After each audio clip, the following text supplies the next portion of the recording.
फैसले दिल से नहीं, दिमाग से लिए जाते हैं। और जिन फैसलों को दिल और दिमाग दोनों ही सहारा दे, उन्हें बदला नहीं जा सकता। और एक बार अगर ऐसा फैसला ले लिया जाए तो फिर ना अंजाम की परवाह होती है और ना ही नतीजे का डर। सुनो, मुझे जाने दो प्लीज। देखो तुम्हें जितना पैसा चाहिए था तुम्हें वो मिल गया है ना, अब मुझे जाने दो। नहीं, मुझे मारना मत प्लीज, मुझे जाने दो प्लीज, मुझे जाने दो प्लीज।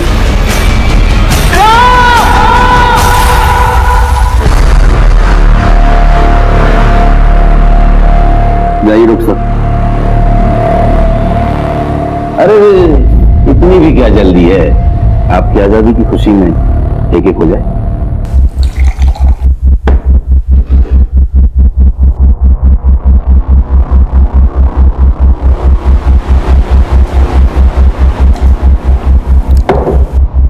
पी ली मैंने, अब जाऊं ना मैं?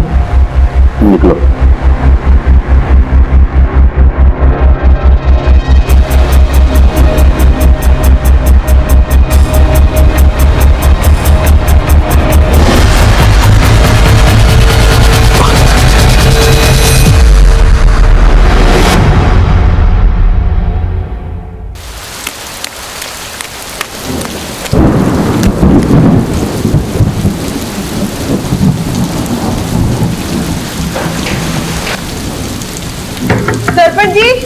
सरपंच जी।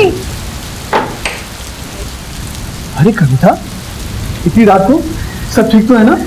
हमारे वो और देवर जी अभी तक खेतों से लौट कर नहीं है, हमें बहुत घबराहट हो रही है। तुम चिंता मत करो, मैं अभी बिट्टू माली और लोगों को लेकर खेतों पर जाता हूँ और उन दोनों को ढूंढ कर लाता हूँ। तो मैं काम करूँ, तब तक मेरे घर में ही बैठो। है ये दोनों कहाँ गए होंगे?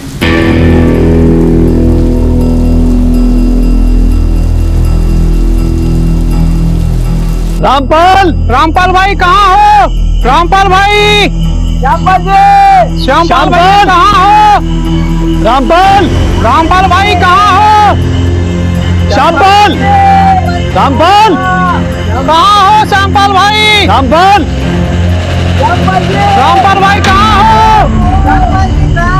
रामपाल भाई, अरे भाई रामपाल गाँव। श्यामपाल भाई, ठीक है रामपाल जी। और ये तो रामपाल है, इसकी तो साथ में नहीं चल रही। निरंजन, पुलिस को फोन लगा। और सुन, मेरे घर से इसकी पत्नी कविता को बुला के ला, उसको वहां कुछ बताना। जा जल्दी से जा।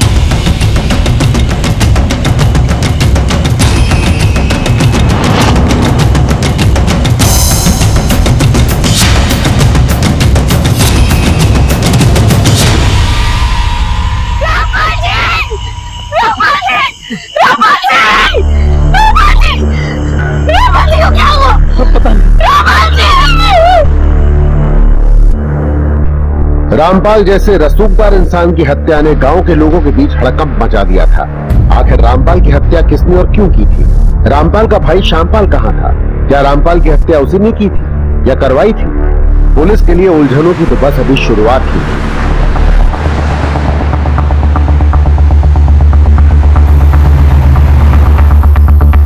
आइए साहब।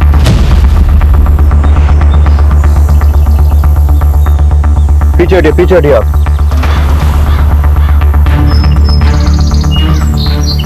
आसपास सर्च करो सब।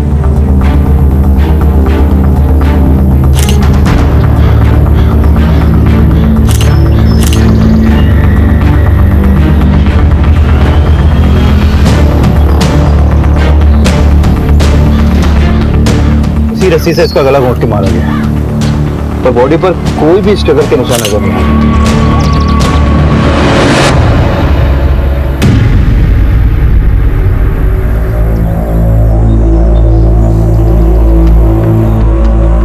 मुझे लगता है रामपाल के साथ कोई और भी था यहाँ, पर रामपाल का छोटा भाई श्यामपाल भी गायब है। रामपाल की लाश तो हमें यहाँ मिल गई, पर श्यामपाल को हम ज्यादा अंधेरे में ढूंढ नहीं पाए। सर जल्दी यहाँ आइए।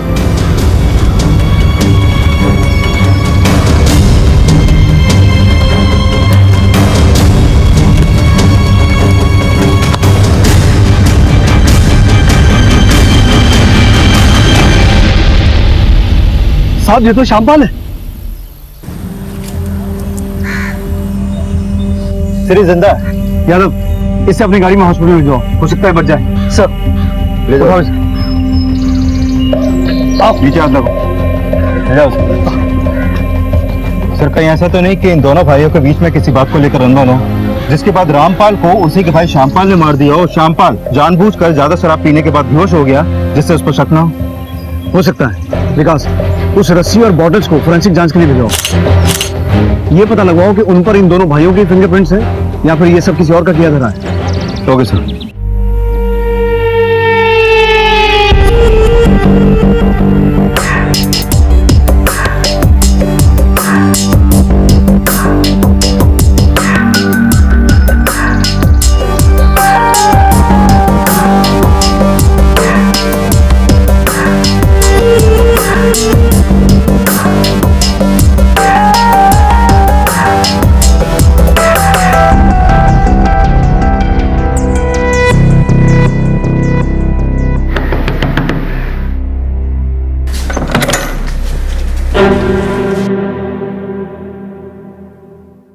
हमको अंदर नहीं बुलाएंगे क्या? हाँ अंदर नहीं, ठीक रुकना, जाना नहीं, हम आ रहे हैं, जाना नहीं हम।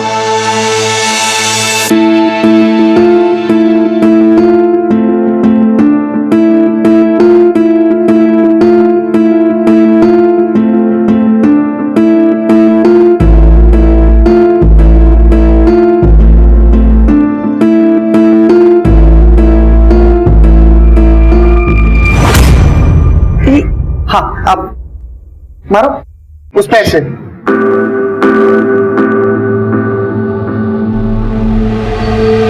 हाँ, अब आ दो। आप गृह प्रवेश करो, मैं सामान लेके आता हूँ। बिट्टू तुम्हें देखेगा ना तो बहुत खुश होगा। अरे तुम्हारी चप्पल भी। कविता जी, हम समझते हैं कि आप इस वक्त बात करने की हालत में नहीं है, लेकिन आपके पति के कातिलों तक पहुंचने के लिए हमारे लिए ये जानना जरूरी है कि कल रात को हुआ क्या था। कल रात को जब बहुत देर तक मेरे पति और मेरे देवर खेत से घर लौट कर नहीं आए तो मैं सरपंच जी के यहाँ मदद मांगने गई थी। सरपंच जी! अरे कविता, इतनी रात को सब ठीक तो है ना? रात में डूबने के पास हुआ तो रामपाल और श्यामपाल के बीच सब कुछ ठीक था? दोनों के बीच में कोई तकलीफ नहीं थी। श्यामपाल तो अपने बड़े भैया की बहुत इज्जत करते थे और जिस तरफ आपका इशारा है वो तो होना संभव है। सरपंच साहब जी, आपको किसी पे कुछ शक? नहीं सर, रामपाल और श्यामपाल के साथ इस गांव का तो कोई व्यक्ति कुछ करने वाला नहीं था। रामपाल जी के लोग बहुत इज्जत करते थे, बहुत रसूखदार शख्स था वो इस गांव का। रसूखदार और अच्छे लोगों के कत्ल नहीं होता क्या?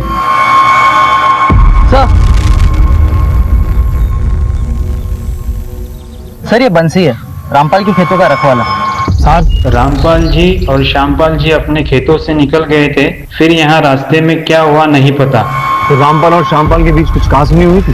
कभी नहीं साहब। ठीक है, तुम जा सकते हो। सर,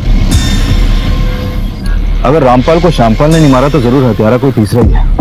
लेकिन सवाल ये खड़ा होता है विकास कि अगर हत्यारा कोई तीसरा है तो उसने सिर्फ रामपाल को क्यों मारा, श्यामपाल को जिंदा क्यों छोड़ दिया? क्या उसकी दुश्मनी सिर्फ रामपाल से थी? लेकिन इन सभी सवालों के जवाब तभी मिलेंगे जब श्यामपाल होश में आएगा। तब तक इन दोनों भाइयों के बारे में गाँव वालों से पता करते हैं। Right sir. सब कभी कभी जो दिखता है ना वो होता नहीं है। मतलब? सब ऊपर से तो पूरा परिवार काफी खुश और मिलजुल के रहने वाला लगता था, अंदर क्या चल रहा है किसे पता।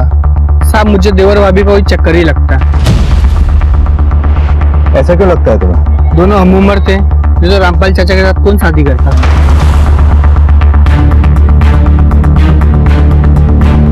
अच्छा, ये रामपाल और श्यामपाल का आपस में रिश्ता कैसा था? श्यामपाल की उम्र 40 साल की हो गई और उसकी भी शादी नहीं हुई।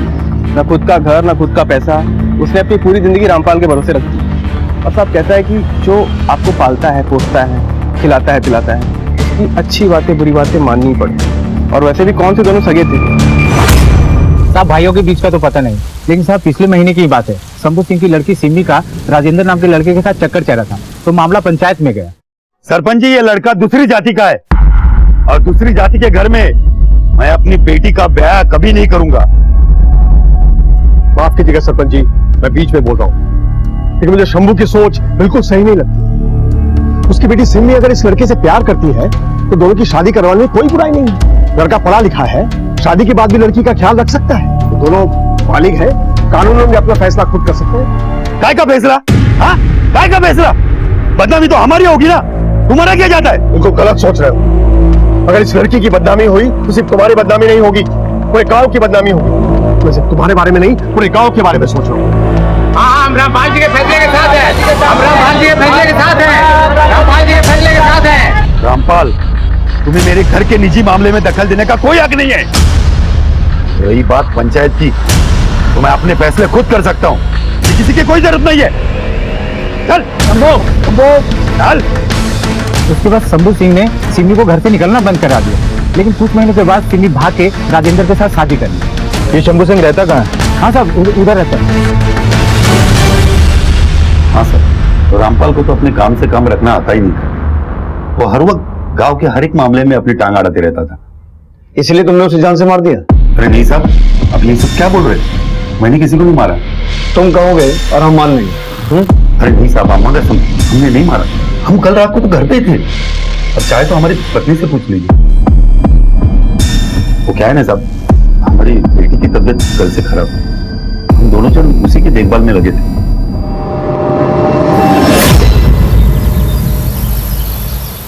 वो क्या है ना, यहाँ ज्यादा बिजली बंद होती नहीं है, पर आज पता नहीं क्यों। तुम ये लो ना, ऐसा करो ना। शायद बिट्टू आ गया। बिट्टू अब बिट्टू, वो तुम्हारी मम्मी है, जाओ गले मिलो। वो बहुत छोटा था ना जब तुम चली गई थी, शायद पहचान नहीं रहा। जाओ बेटा, मम्मी। हाँ जाओ जाओ जाओ, जाओ।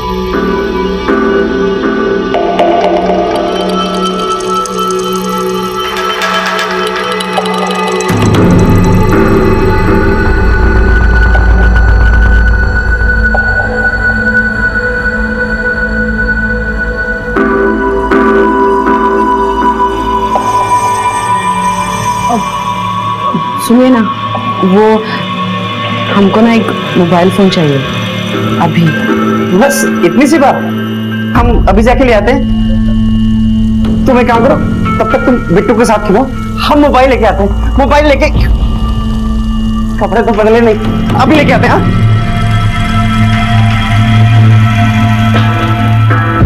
सर, मैंने शंभू के कॉल रिकॉर्ड और फोन लोकेशन डिटेल चेक किए और उसके पड़ोसियों से भी बात की। दोनों से कंफर्म है कि वो मर्डर वाली रात अपने घर पे ही था। विकास, आजकल टीवी और फिल्में देखकर बच्चों को भी पता है कि मोबाइल से लोकेशन को ट्रेस कर सकते हैं। रामपाल का दिया घाव सिमी की शादी के बाद शंभू के लिए नासूर बन गया था। हो सकता है उस रात अपने इसी घाव के इलाज के लिए वो घर से निकला हो।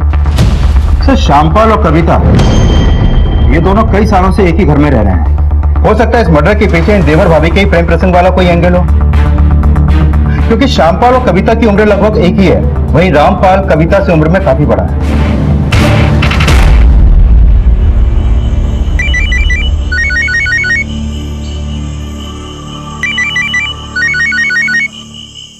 हेलो हेलो मेरी रानी। गुड्डू, और कितना टाइम लगेगा? यहाँ पर एक दिन भी ना 100 दिन के बराबर है। ये आदमी इतना चिपकू है कि एक मिनट भी पीछे नहीं छोड़ता। अरे ये तो तुम्हारा ही आइडिया था ना। गुड्डू, हम इस आदमी को और नहीं झेल सकते। बस जिस झंझट और झमेले से हम भागे थे ना, हमें वही वापस आना पड़ा। मेरी जान, तुम चिंता मत करो, जैसे ये खेल खत्म हो जाएगा ना, हम दोनों फिर एक साथ में। ठीक है, तुम बम बनाने का सारा सामान भिजवाओ, एक धमाका करना है।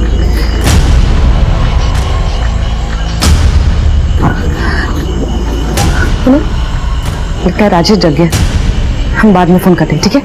एक तरफ एक संदिग्ध महिला रानी अपने परिवार से कई सालों बाद मिली थी। इतने सालों वो कहाँ रही थी, क्या चल रहा है उसके मन में? दूसरी तरफ रामपाल की हत्या की गुत्थी उलझती जा रही थी। पुलिस के हाथ आती हर लीड एक डेड एंड पर जाकर रुक रही थी, लेकिन पुलिस ने अपने तजुर्बे से एक के बाद एक कड़ियां टटोलनी शुरू कर दी। जैन सर मैंने कविता और शामपाल दोनों के कॉल रिकॉर्ड और लोकेशन डिटेल चेक की, लेकिन ऐसा कुछ लगा नहीं जिसके बिना पर उन पर शक किया जा सके। और सर फॉरेंसिक रिपोर्ट के मुताबिक वारदात पर मिली दोनों शराब की बोतल्स में स्लीपिंग पिल्स के ट्रेसेस मिले। फॉरेंसिक टीम का कहना है कि रामपाल और श्यामपाल दोनों को बेहोश करने के लिए कम से कम 8 से 10 गोलियों का इस्तेमाल किया गया है। तो रामपाल और श्यामपाल दोनों की बॉडीज में उन पिल्स के ट्रेसेस मिले? यस सर, दोनों बोतल्स में पिल्स मिक्स की गई थी, जिसके बाद वो शराब पीते ही दोनों बेहोश हो गए। सर ये फॉरेंसिक रिपोर्ट आने के बाद मैंने अपने कुछ कांस्टेबल्स को क्राइम सीन पर दोबारा विजिट करने के लिए भेजा, जहां से कुछ ही दूरी पर उन्हें एक शराब की बोतल और मिली है। ये देखिए सर, इस बोतल को इतने अच्छे तरीके से साफ किया गया है कि इसके फिंगरप्रिंट्स भी मिट गए हैं। और ये उसी ब्रांड की बोतल है जो बोतल हमें क्राइम सीन पर पहले मिली थी। और हाँ सर एक बात और, ये ब्रांड लोकली अवेलेबल नहीं है। ये ब्रांड अगर लोकली अवेलेबल नहीं है तो ये बात तो साफ है कि उस रात कोई तीसरा आदमी ये शराब लेकर बाहर से आया था या फिर बुलाया गया था। स्ट्रेंज, एक छोटे से गांव में मर्डर की इतनी बड़ी तैयारी। कहीं ऐसा तो नहीं कि रामपाल के मर्डर में श्यामपाल का कोई हाथ है और उसने इस काम में किसी तीसरे शख्स की मदद ली है? और प्लान के मुताबिक उस रात श्यामपाल वो शराब पी के बेहोश हो गया जिसमें नींद की गोलियां मिली हुई थी। चलो एक बात तो साफ हो गई कि उस रात रामपाल और श्यामपाल के अलावा वहां कोई तीसरा शख्स भी मौजूद था। अब हमें पता ये लगाना है कि यह हत्या श्यामपाल के इशारे पर हुई थी या फिर उस तीसरे आदमी का रामपाल के साथ कोई डायरेक्ट कनेक्शन है। एक मिनट। हेलो,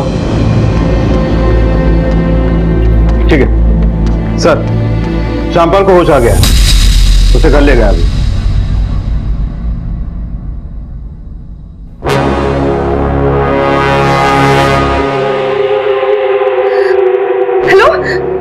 हेलो, देखो हमारी बात सुनो। देखो जो कुछ भी हुआ ना उसे भूल जाओ। हम सब कुछ भुलाकर हम तुम्हारे पास वापस आने को तैयार है। बार बार फोन करना बंद करो।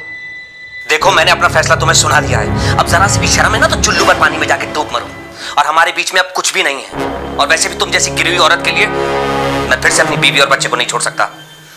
रखो फोन और आज के बाद कभी फोन करने की कोशिश मत करना।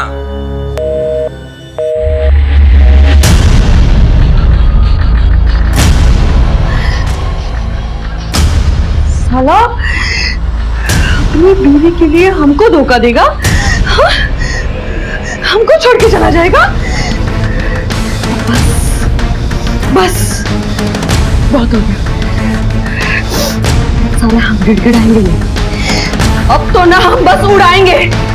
अब उड़ाएंगे,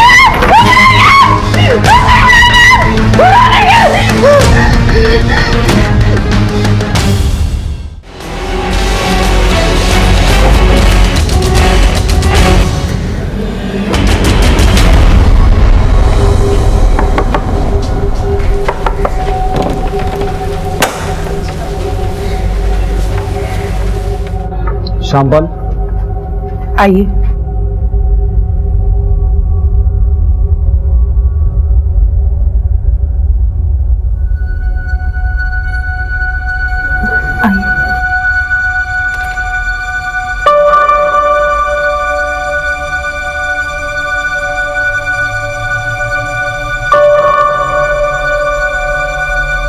श्यामपाल, इंस्पेक्टर साहब मिलने आए।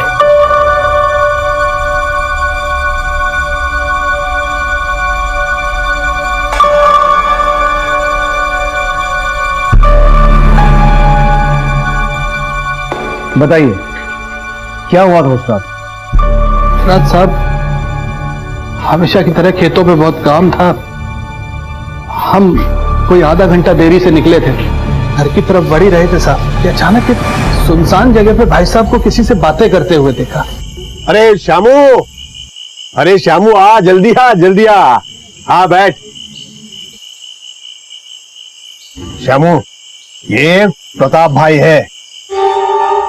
इनका गौसगंज में बहुत बड़ा कारोबार है, लेकिन हमारे प्रताप भाई अब गौसगंज में रहने वाले नहीं हैं। ये अब लखनऊ में जाके रहने वाले हैं। तो एक ऐसे इंसान की तलाश है जो इनके बने बनाए बिजनेस को बिल्कुल बढ़िया से संभाल ले।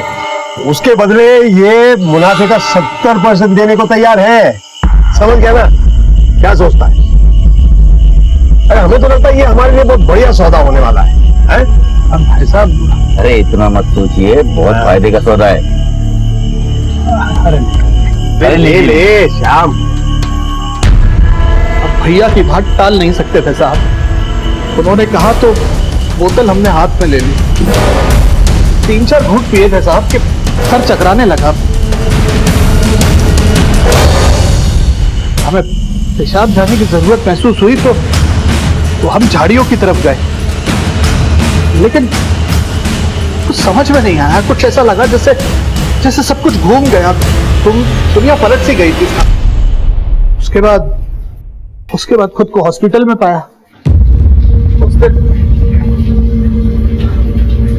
उस दिन पहली और आखिरी बार अगर भैया को ना बोला होता तो भैया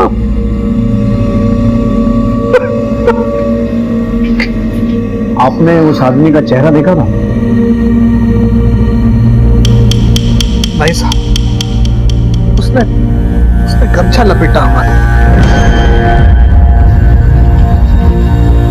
तो श्यामपाल, ऐसा भी तो हो सकता है कि तुम अपने बड़े भाई की गुलामी करते करते थक गए थे, आजादी चाहते थे। वैसे भी तुम दोनों भाइयों का रिश्ता सौतेला ही था। आप अब में शक कर रहे हैं साहब? हम शक क्यों ना करें? उस कातिल ने सिर्फ तुम्हारे बड़े भाई को मारा, तुम्हें सिर्फ बेहोश करके छोड़ दिया। और हैरानी की बात है कि तुमने उस आदमी के साथ बैठ के शराब पी, लेकिन उसका चेहरा तुमने नहीं देखा। तो ऐसा क्यों नहीं हो सकता कि तुम्हारी नजर अपने बड़े भाई की प्रॉपर्टी और उसकी बीवी पर थी? क्यों? यही प्लान था ना तुम दोनों का? प्लान? कौन सा प्लान? हम रामपाल जी से बहुत प्यार करते थे और मरते दम तक करते रहेंगे। रामपाल जी के साथ अगर किसी ने हमारा नाम भी सुन लिया तो गांव में जीना मुश्किल हो जाएगा हमारा। हम रामपाल जी को कभी धोखा नहीं दे सकते थे। उन्होंने हमारा हाथ उस वक्त थामा था तो पूरी दुनिया हमारे हाथ से छूट चुकी थी। एक बेबस विधवा की मांग में सिंदूर भरा था, मुझे दोबारा सुहागन बनाया था। हमारे भैया हमारे पिता के समान थे साहब। पहली भाभी की मौत के बाद उन्होंने खुद को काम में डुबो सा लिया था। ये जो कुछ भी आप देख रहे हैं ना साहब, ये सब हमारे भैया ने अपनी कड़ी मेहनत से हासिल किया। चलो उनका तो समझ में आता है, लेकिन तुमने शादी क्यों नहीं की? कविता के लिए? कैसी बातें कर रहे हैं साहब? हमारे और हमारे भाभी के बीच में कभी कुछ नहीं था और नहीं हो सकता है साहब। भाभी ही क्या, किसी भी लड़की के साथ हमारा कभी कुछ नहीं हो सकता था, क्योंकि हम किसी औरत के लायक नहीं है साहब। फिर नई कहानी? सर, ये रामपाल की पोस्टमार्टम रिपोर्ट।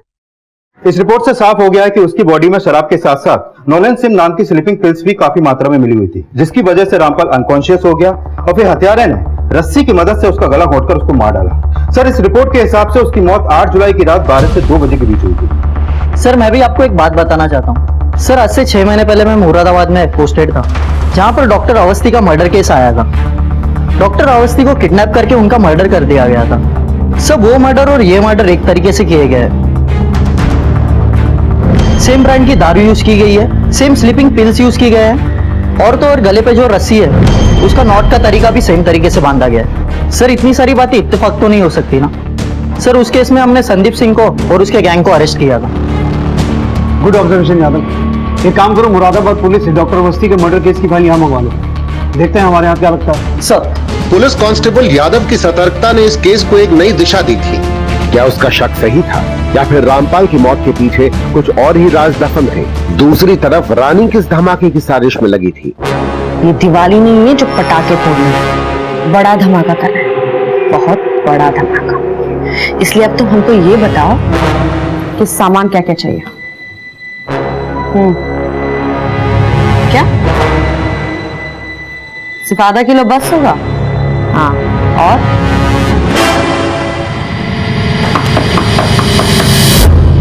अच्छा सुनो, हम तुमको बाद में फोन करते हैं।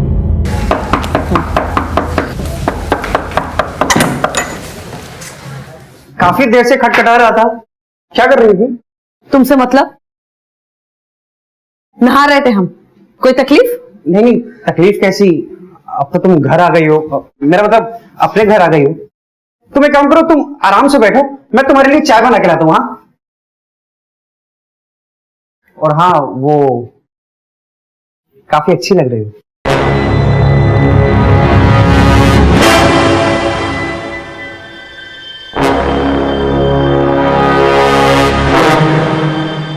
विकास, कुछ मिला?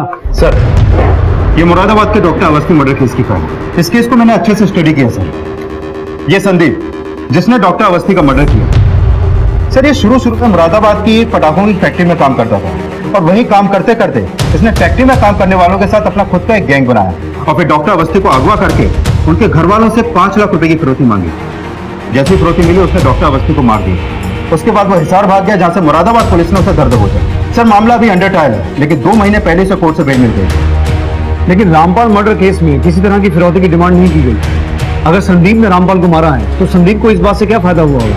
सर हो सकता है ये फायदा संदीप को श्यामपाल से मिला हो। मतलब श्यामपाल ने संदीप को हायर किया हो। यू मीन टू से कॉन्ट्रैक्ट के लिए? पॉसिबल है सर। एक काम करते हैं, इस केस की फाइल को एक बार दोबारा गो थ्रू करते हैं।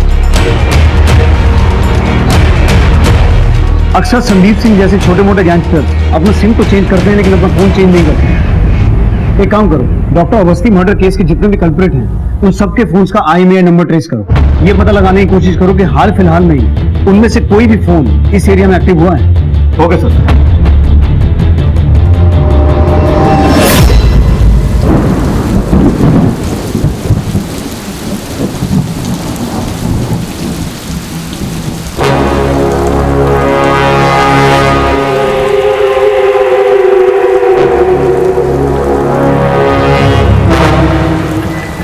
सब माल बराबर है? हाँ, सब बराबर है।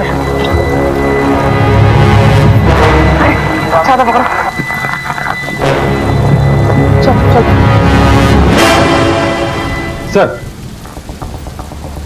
मुरादाबाद के डॉक्टर अवस्थी केस में जितने भी फोन नंबर्स और फोन यूज हुए थे, मैंने उन सबके IMEI नंबर ट्रेस किए। सर उस मर्डर के बाद उनमें से दोबारा ना तो कोई नंबर यूज हुआ और ना ही कोई फोन। लेकिन सर इस इन्वेस्टिगेशन में एक लीड हाथ लगी है। सर ये Sandeep Singh doctor Awasthi murder case में 1 नंबर पे लगातार टच में था और जिस फोन से ये नंबर यूज किया जा रहा था, जब मैंने उसका IMEI नंबर ट्रेस किया तो एक हैरान करने वाली बात पता चली। मैं आपको बताता हूँ सर, डॉक्टर अवस्थी संदीप अपने फोन से लगातार एक रैंडम नंबर के टच में था। अभी संदीप का फोन तो बंद है, लेकिन मैंने चेक किया कि इस रैंडम नंबर के फोन पे लगातार time to time SIM change हो रहे थे। सर इसने जितने भी सिम लिए वो सारे सिम फेक आईडीज देकर खरीदे गए। लेकिन सर हैरानी की बात यह है कि उन सारे फेक आईडीज पर एक ही फोटो यूज किया गया और ये फोटो किसी लेडी का है जिसकी फोटो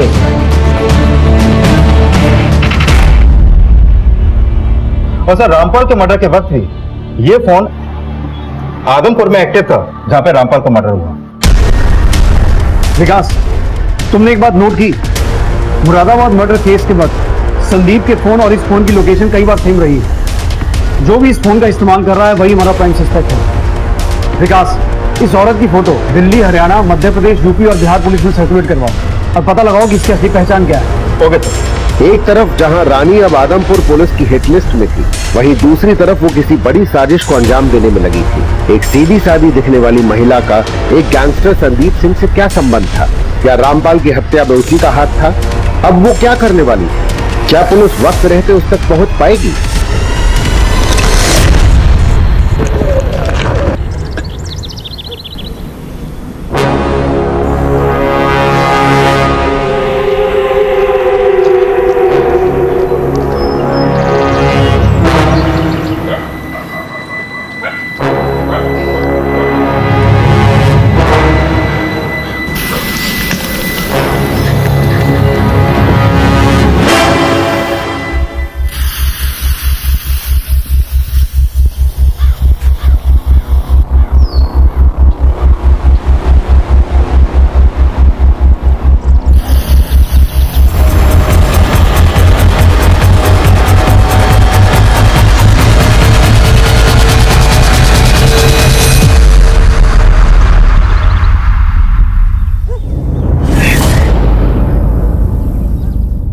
पहचानते हैं इसे?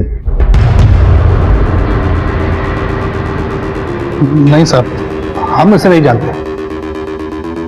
और इसे? इसके भी सर? सर इन दोनों में से हमने किसी को भी पहले नहीं देखा। सर, मदन सिंह का फोन था। ये औरत जहाँ किराए पे रहती थी उसका पता चल गया। बुद्धू, कैसा सामान भेजा है तुमने? हाँ, बोला था गली उड़ा दूंगा, ये उड़ा दूंगा, लेकिन कुछ भी नहीं उड़ा। अरे हमने पूरा सामान थोड़ा ही भेजा था। हमने कहा था ना हम तुम्हारी मदद करेंगे, फिर कहा जरूरत थी होशियार बनने की। अच्छा ठीक है, जो भी करना है ना जल्दी करो।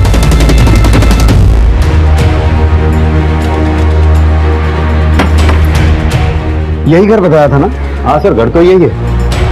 सर, ये आदमी यहाँ बगल में रहता है। यहाँ जो लोग रहते थे, आप उन्हें पहचानते हैं? हाँ, शंकर और रानी भाई। ये रानी है? हाँ, ये रानी। ये शंकर है? नहीं नहीं, ये शंकर नहीं है। तो यहाँ जो आदमी रानी के साथ रहता था उसका स्केच बनवा सकते हैं? नहीं साहब, इतना बार तो वो लड़के को देखा भी नहीं है। ठीक है, शुक्रिया। विकास, इसका मतलब है यहाँ संदीप अपना नाम बदल के नहीं ले रहा था, ये शंकर कोई और ही है।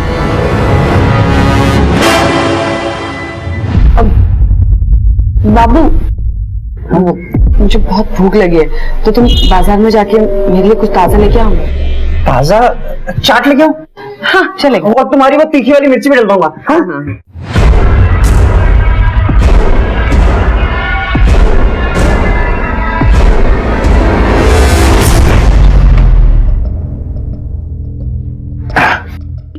क्या हाल है मेरी जान? कैसी गुजर रही है रातें अपनी पुराने पति के साथ? अच्छा, हमने आपको बोला था वो सामान लाने के लिए, बुलाया? ये रहा वो सामान। अब तुम्हें धमाका करने से कोई नहीं रोक सकता। अब मेरा बदला जरूर पूरा होगा। सर, रामपुर के पुरानागंज थाने से फोन था। रानी की फोटो उनके थाने में एक बहुत पुरानी दर्ज हुई मिसिंग कंप्लेंट से मैच होती है, और ये रिपोर्ट उसके पति ने दर्ज करवाई। पति ने? हाँ सर। क्या नाम है उसके पति का? राजेश।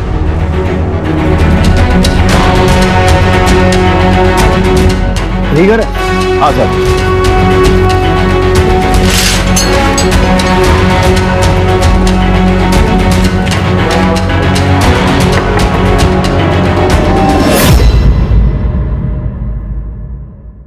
जी कहिए। हमें आपकी पत्नी रानी के बारे में कुछ बात कर। रानी के बारे में क्या बात करनी है सर? रानी एक मर्डर केस में प्राइम सस्पेक्ट है। सर, हमारी शादी 2009 में हुई थी। रानी का मायका सीतापुर में है। उसके माँ बाप बहुत गरीब थे। इतनी खूबसूरत लड़की ने हमसे शादी के लिए हाँ बोला, ये हमारे लिए सौभाग्य की बात थी। सर, हम तो पहले दिन से ही उसके दीवाने थे। सर, फिर 1 साल बाद हमारा बच्चा हुआ। सब कुछ अच्छे से चल रहा था। फिर एक दिन हमारा चचेरा भाई संदीप आया। जब से उसका आना जाना इस घर में शुरू हुआ सर, सब बदल गया। क्या नाम बताया तुमने? संदीप सिंह। तो ये कनेक्शन है रानी का संदीप से? सर, संदीप तो उसे शुरू से ही पसंद करता था। वो तो रानी पे डोरे भी डालता था। देखिए तो संदीप जी हमारे लिए कितना महंगा तोहफा लाए। बहुत ही सुंदर है, हमें बहुत अच्छा लगा। और भाभी जी, ये भी आपके लिए। हमारे लिए? शुक्रिया संदीप जी, हमको ना आपके सारे तोहफे बहुत ही अच्छे लगे। पर संदीप, जरूरत नहीं थी इतनी महंगी गिफ्ट लेके आने की। जरूरत नहीं मतलब? आप तो हमारे लिए कुछ नहीं लाते हो। अगर ये हमारे लिए तोहफा लाए तो दिक्कत हो रही है आपको। आपसे ना बात करने मुश्किल है। अरे देखिए, हमको कोई तोहफा नहीं चाहिए। सर, हमारी इतनी आमदनी नहीं थी कि हम रानी को इतने महंगे महंगे तोहफे दे सके। और इस संदीप ने तो रानी पे जादू कर दिया। रानी भाग गई और उसके 2 दिन के बाद संदीप भी भाग गया। इसी के चलते हमने रानी के गुमशुदा होने की रिपोर्ट दर्ज करवाई थी। लेकिन लोकल पुलिस ने हमें बताया कि जब से तुमने रानी की एफआईआर दर्ज करवाई है, उसके बाद से एक बार भी तुम रानी के बारे में पूछने नहीं गए। ऐसा क्यों? सर, रानी के भागने के कुछ दिन के बाद मुझे उसका फोन आया था। उसने कहा था कि हम उसे ढूंढने की कोशिश ना करें। उसने तो ये भी कहा था कि उसने संदीप से शादी कर ली। सर, किसी को इस बात का पता ना चले और हमारे खानदान की बदनामी ना हो, इसलिए मैं पुलिस स्टेशन पे नहीं गया सर। फिर उसके 1 साल के बाद संदीप हमसे मिलने के लिए आया। उसने हमें बताया कि रानी ने उसे भी छोड़ दिया है। संदीप ने बताया कि जब वो किशनगढ़ में था और रानी कोई जॉब कर रही थी तो वो आदमपुर के किसी आदमी के साथ चली गई है। सर संदीप कुछ दिनों के लिए यहीं रहा, फिर चला गया। उसके बाद संदीप ने रानी ने कभी तुमसे कांटेक्ट करने की कोशिश की? कुछ दिन पहले संदीप ने हमें फोन किया। राजेश भाई मुझे माफ कर दो। जिस आदमी के लिए रानी मुझे छोड़कर गई थी उस आदमी ने रानी को छोड़ दिया और अब वो वापस लौट आई है मेरे पास। रानी किसके साथ भागी थी जानते हो?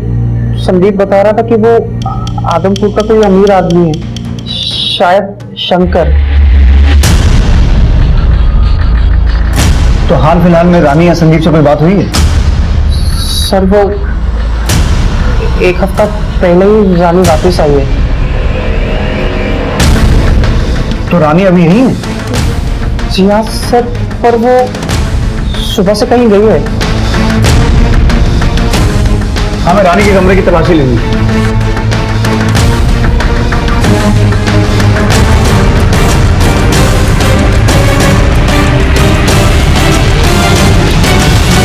तेरे तो घंटा उठा बारूद। रानी बॉम्ब बना रही है। ये बॉम्ब बनाने का सामान किसी बड़ी साजिश की तरफ इशारा कर रहा है। सर संदीप मुरादाबाद में किसी पटाखा फैक्ट्री में काम करता था, जरूर उसी ने यह सारा सामान रानी को लाकर दिया होगा। इसका मतलब है रानी और संदीप कुछ बड़ा प्लान कर रहे हैं। राजेश, रानी की जिंदगी में आजकल क्या चल रहा था? किससे मिलती जुलती थी? कोई ऐसी खास बात? मिलने जुलने का मुझे पता नहीं, पर हाँ मैंने उसे एक फोन लाके दिया था, बस वो उसी पे किसी से बात करती है बस। मुझे रानी का वो नंबर चाहिए। जी सर। बोलिए। सर वो नंबर है 9820। इस नंबर की करंट लोकेशन निकलवाओ और पता करो वो किससे बात करती थी।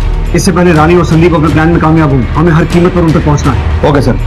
राजेश से मिली जानकारी ने इस केस को एक पक्की दिशा दे दी थी, लेकिन इन सब का रामपाल की हत्या से क्या लेना देना था? पुलिस ने रानी के नंबर को तुरंत ट्रेस करना शुरू किया। जिस मिशन को अंजाम देने के लिए रानी निकली थी उसे रोकना एक बड़ा चैलेंज था और पुलिस ने उस चैलेंज को स्वीकार किया था।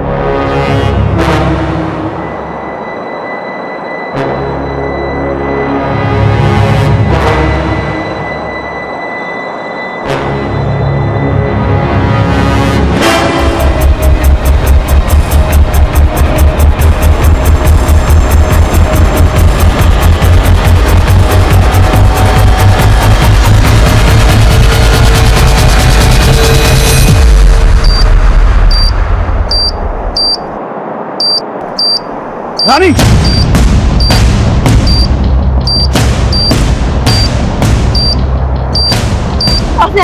बॉम्ब नीचे रख। रानी बॉम्ब नीचे रख। बॉम्ब नीचे हमारे पास ही है ना, हम बता रहे हैं, हम बटन दबा देंगे। बॉम्ब नीचे रख। पास ही है ना, हम बटन दबा देंगे। छोड़ो, हम बटन संगति को तो छोड़ेंगे नहीं हमारा साथ। मैं जानता था तुझ जैसी औरत कभी अपनी जान खतरे में नहीं डालेगी। अब ये बता तेरा साथी कहाँ है संदीप? तेरा साथी कहाँ है संदीप? बोल।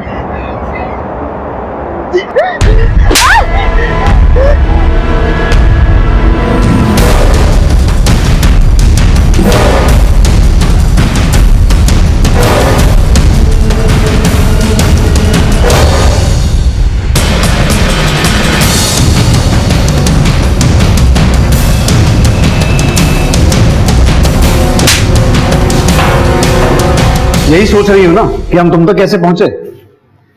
दरअसल हमने श्यामपाल से शंकर के बारे में बात की थी। शंकर?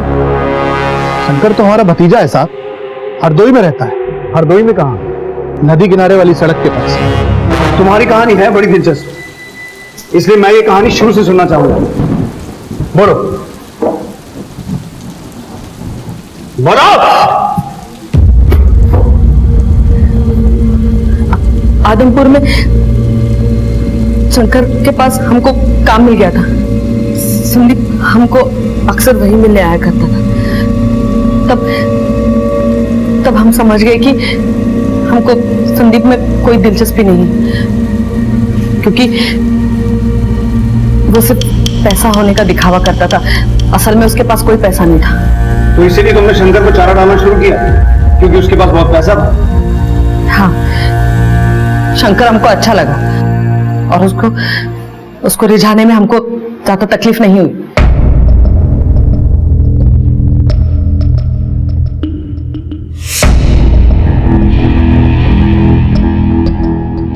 आपने पेपर्स को क्लिक नहीं किया, हम कर देते हैं। ये बहुत इंपॉर्टेंट है। ये तो प्रॉपर्टी के पेपर्स हैं। बहुत प्रॉपर्टी आपके पास? बस वो खानदानी है।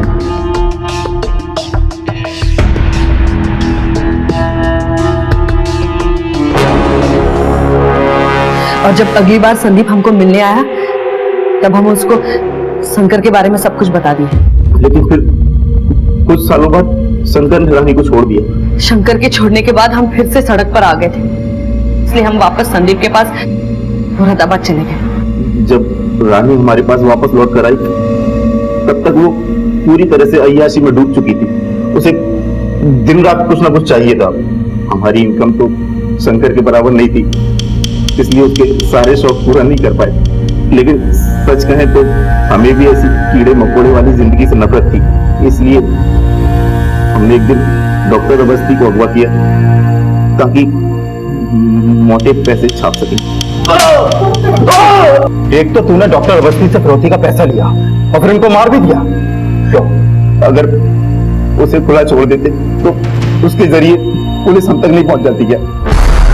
मुझे जाने दो प्लीज। मेरे घर पर मेरे बीवी बच्चे मेरा इंतजार कर रहे होंगे। आपकी आजादी की खुशी में एक एक हो जाए।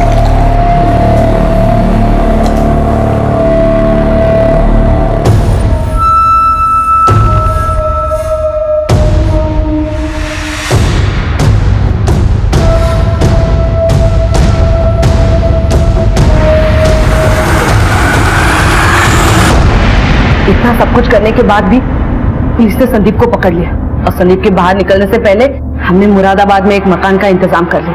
वहीं छुपकर हम अंडरग्राउंड हो गए। हमें बस संदीप के बाहर निकलने का इंतजार था। तो रामपाल को क्यों मारा? अब ये मत बोलना कि नहीं मारा, क्योंकि जिस जगह रामपाल का मर्डर हुआ था तुम्हारा फोन उसी एरिया में एक्टिव था। हमने हमारा फोन संदीप को दिया था, पर रामपाल को संदीप ने मारा था। लेकिन तुम रामपाल के मर्डर में शामिल तो थी ना? खुल गई आंखें कि अभी भी कुछ बाकी है? और तुमने इस लड़की के लिए अपने बीवी बच्चों को छोड़ दिया, अपने माँ को घर से बाहर निकाल दिया। अरे तेरी बीवी आज भी तेरी लंबी उम्र के लिए करवा चौथ का व्रत रखती है। तूने बदले में क्या दिया शंकर? सिर्फ धोखा। देख ले रानी के कारनामे। जुबान संभाल के बात कीजिए। ए लड़की, तू अपनी जबान संभाल। मैं तुझ जैसी लड़की के मुंह नहीं लगता। हमको भी तुम्हारे मुंह नहीं लगना, समझ गए? चलो निकलो। मेरी बात निकलो। ताऊ जी बिल्कुल ठीक कह रहे हैं। साला मैं तुम्हारे प्यार में अंधा हो गया, मुझे तो पहले ही समझ जाना चाहिए था कि ना तुम अपने पति की हो सकी ना बच्चों की, तो मेरी क्या होगी। इससे मैंने तुम्हें धक्के देके बाहर निकाल दूं। निकल जाओ यहाँ से। मेरी बात सुनो। मेरी बात तो सुनो। आज के बाद अपनी शक्ल मत दिखाना मुझे। शंकर ने अपने ताऊजी रामपाल की बातों में आकर रानी को छोड़ दिया। तभी से रानी घायल नागिन की तरह हो गई थी। उसने हमें छोड़ दिया, हमें ठोकर मारी। आज तक किसी मर्द ने हमें ठोकर नहीं मारी। उसकी इतनी औकात क्यों? क्या कर रही हो? अरे चुप करो, पागल हो क्या? हम उसे छोड़ेंगे नहीं। हाँ नहीं छोड़ेंगे नहीं हम उसे नहीं छोड़ेंगे। आराम से। और हमारी बात सुनो, तुम जैसा कहोगे हम वैसा करेंगे। बाबू, तुम हमारा एक काम करोगे? हाँ? क्या? तुम रामपाल को मार दो। रानी हमारे साथ अपराध की दुनिया में कदम रख चुकी थी, इसलिए हमने उसका साथ दिया। और सिर्फ उस रात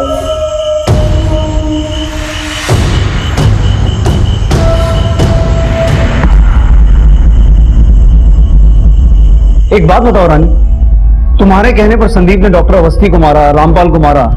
अगर तुम चाहती तो तुम्हारे कहने पर वो शंकर को भी मार सकता था। तो फिर बॉम्ब बनाकर इतना बड़ा रिस्क उठाकर तुम शंकर को इस तरह से क्यों मारना चाहती थी? हम शंकर से प्यार करते थे और उसके साथ खुश थे, लेकिन उस रामपाल के भड़काने के बाद शंकर हमको ठुकरा के चला गया। तो राजेश के पास वापस जाने का क्या ड्रामा था? रामपाल को मारने के बाद पुलिस और भी चौकन्नी हो गई थी और हमको छुपने के लिए जगह चाहिए थी, इसलिए हम राजेश के पास चले गए। हमने सोचा था कि रामपाल को मार के हम शंकर को भी मार देंगे और उसके बाद संदीप के साथ कहीं दूर भाग जाएंगे। इतना घमंड किस बात का है रानी? तुम हो क्या चीज? राजेश जैसे भले आदमी ने तुम जैसी गरीब लड़की के साथ शादी करके तुम्हें सम्मान दिया, इज्जत दी। तुम चाहती तो राजेश के साथ अपनी पूरी जिंदगी बड़े आराम से बिता सकती थी, लेकिन अपने लालच की वजह से तुम पहले संदीप के साथ भागी और फिर तुमने शंकर को फंसाया। और जिस बॉम्ब से तुम शंकर के चीथड़े उड़ते हुए देखना चाहती थी, उसी बॉम्ब ने तुम्हारी जिंदगी के चीथड़े उड़ा दिए। अब जिंदगी भर जेल में बैठ के हाथ मलने के अलावा तुम्हारे पास कोई काम नहीं है। झूठे रिश्तों के पीछे भागते भागते इंसान सच्चे रिश्तों की अनदेखी करने लगता है, और जब होश संभलता है तो सब कुछ लुट चुका होता है। इसलिए थोड़ी अंडरस्टैंडिंग, थोड़ा एडजस्टमेंट बड़ी बड़ी खुशियों को बटोरने के लिए बेहद जरूरी। देखते हैं हमारे आज के एपिसोड की दूसरी कहानी।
अरे अम्मा, वो हेमंत भैया से बात हुई थी हमारी, कहे हैं कि अगले हफ्ते तक आ जाएंगे। अरे वाह, ये तो बहुत ही अच्छा बात है। छुट्टी मिल गया क्या उसको? अरे अम्मा, अगर छुट्टी नहीं मिलती तो आते कैसे? अरे हाँ, देखो कितना बढ़िया संजोग है, उसको छुट्टी मिल गया और तुम्हारे बाबूजी रिटायर भी कर रहे हैं। बहुत साल के बाद सब परिवार एक साथ रहेंगे। सही बात है। अरे बाबूजी क्या हुआ? कुछ परेशान से दिखाई दे रहे हैं। अरे नहीं, बस यही सोच रहे हैं कि रिटायरमेंट के बाद हमें बहुत कुछ करना है।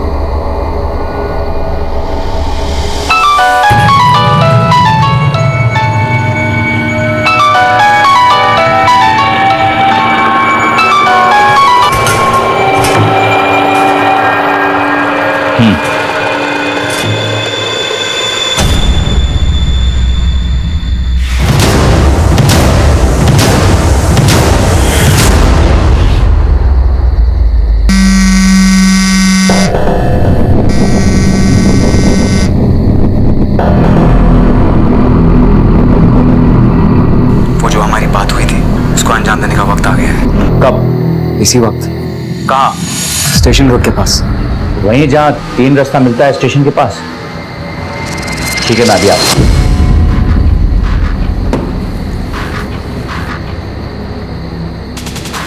इतना रात को तैयार होकर कहाँ जा रहे हैं? एक काम है, कोशिश करेंगे कि थोड़ा जल्दी आ जाए। बाकी इतना रात में? अरे काम है तो क्या करें? तुम सो जाओ, चल।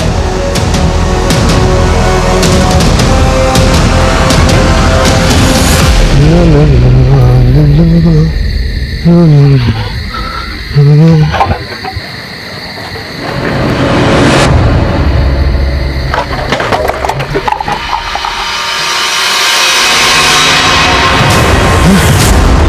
number you are trying to call is currently switched off. The number you are trying to call is currently switched off.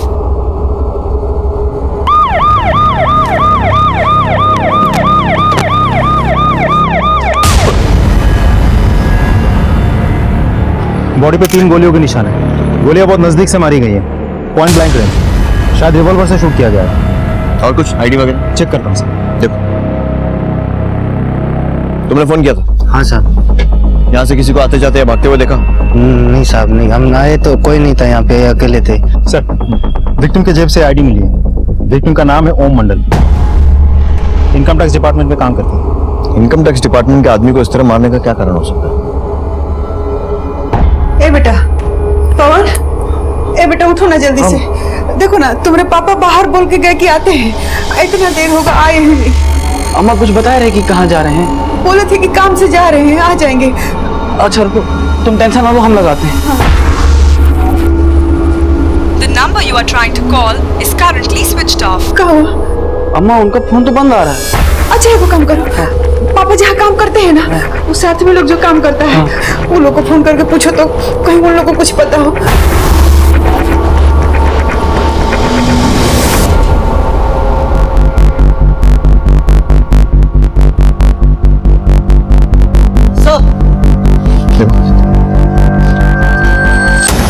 Mobile और इनहेलर मिला है, शायद विक्टिम का है, वहां पर गिरा हुआ था।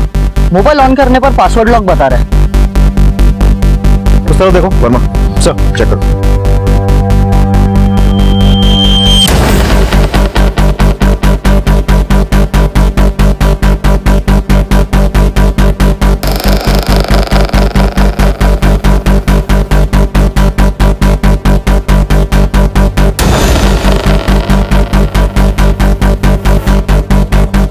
बाकी लोग भी यहीं आसपास होंगे।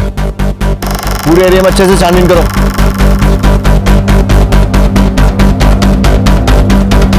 ये सीसीटीवी दोनों का फुटेज निकलवा सब, और विक्टिम की फैमिली को इन्फॉर्म करना पड़ेगा। जी सर।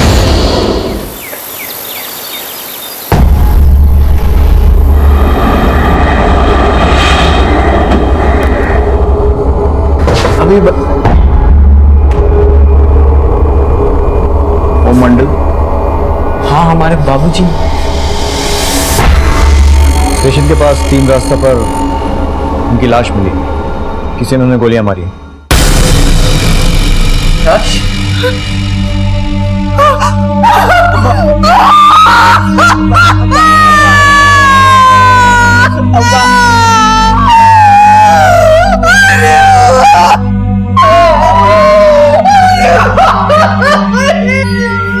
ये कुछ सामान हमें क्राइम सीन से मिले हैं।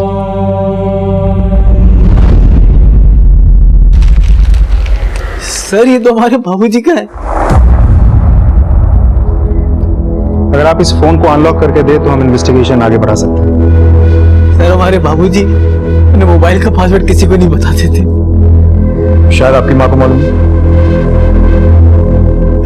को भी नहीं पता सर। आपके बाबूजी की किसी से कोई दुश्मनी या फिर कोई झगड़ा? नहीं सर, हमारे बाबूजी तो बहुत साधारण आदमी थे, कि किसी से दुश्मनी तो छोड़िए, उन्हें कभी किसी से ऊंची आवाज में बात तक नहीं की होगी।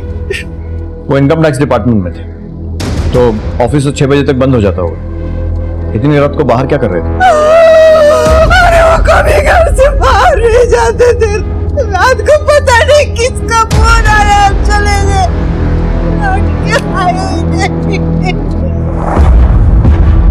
वर्मा साहब, फोन को साइबर सेल भेजो और अर्जेंट बेसिस पर डेटा और कॉल रिकॉर्ड करवाओ। जी सर। सर हाँ वर्मा। सॉरी सर, आप खा लीजिए, मैं बाद में आऊँ। अरे नहीं, आओ बैठो। Thank you. बोलो क्या खाओगे? गरम गरम? नहीं सर, मैं लंच करके आया। पक्का? अच्छा, जरूरी बात, ओम मंडल की कॉल डिटेल निकलवाना बहुत जरूरी है। हमें यह पता करना है कि उस रात को किसका फोन आया था जिसके बाद वो इतनी रात को घर से निकली। सर सॉरी सर, मैंने आपको डिस्टर्ब किया सर। नहीं बोलो। सर हमने उस जगह काफी लोगों से बातचीत की है, लेकिन किसी ने ना कुछ सुना है ना देखा है। और हाँ सर, क्राइम स्पॉट पे 2 सीसीटीवी फुटेज में से एक कैमरे का फुटेज तो करप्ट निकला है और दूसरे कैमरे का फुटेज ये रहा।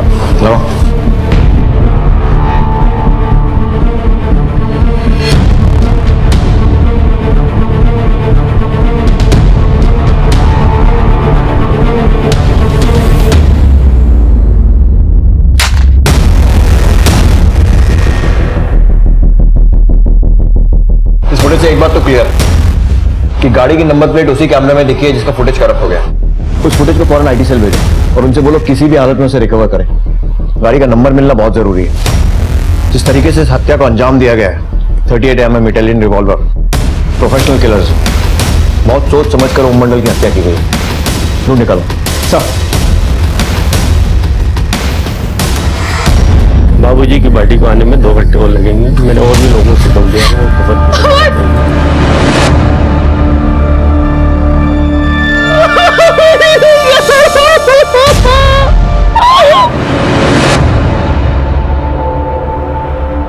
अम्मा अम्मा कहाँ है? अम्मा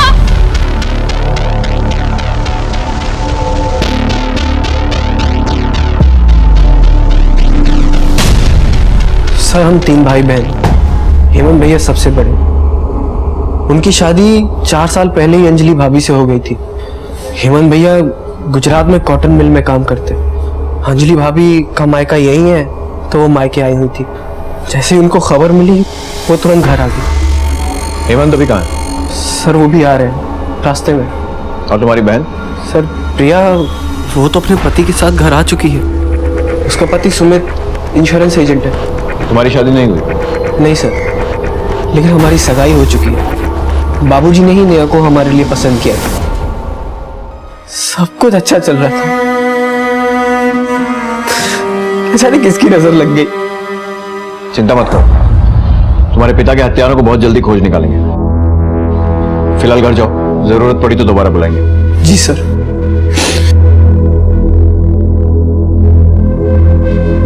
मिश्रा जी, सबसे पहले ओम मंडल के घर वालों की पूरी हिस्ट्री निकालो। पता करो कि उन सबकी दिनचर्या कैसी और कत्ल के वक्त कौन कौन कहां था और किसके साथ था। पड़ोसियों से भी पूछताछ करो, देखो क्या बोलते हैं। जी बिल्कुल सर। ये रहे ओम मंडल के कॉल रिकॉर्ड्स। कल रात ओम मंडल की किसी गिरीश पांडे नाम के आदमी से फोन पे बात हुई, उसके बाद ही वो घर से निकले थे। गिरीश पांडे कॉल ट्राई किया? ट्राई किया सर, रिंग हो रहा है लेकिन उठा नहीं रहा। डिटेल्स मंगवा लिया सर। जल्दी जल्दी हाथ चलाओ सुषमा, जितना जल्दी हो सके मैं यहाँ से निकलना है। पर बात क्या है, आप इतना घबरा क्यों रहे? सवाल जवाब का वक्त नहीं है हमारे पास, जैसा हम कह रहे हैं वैसे करो।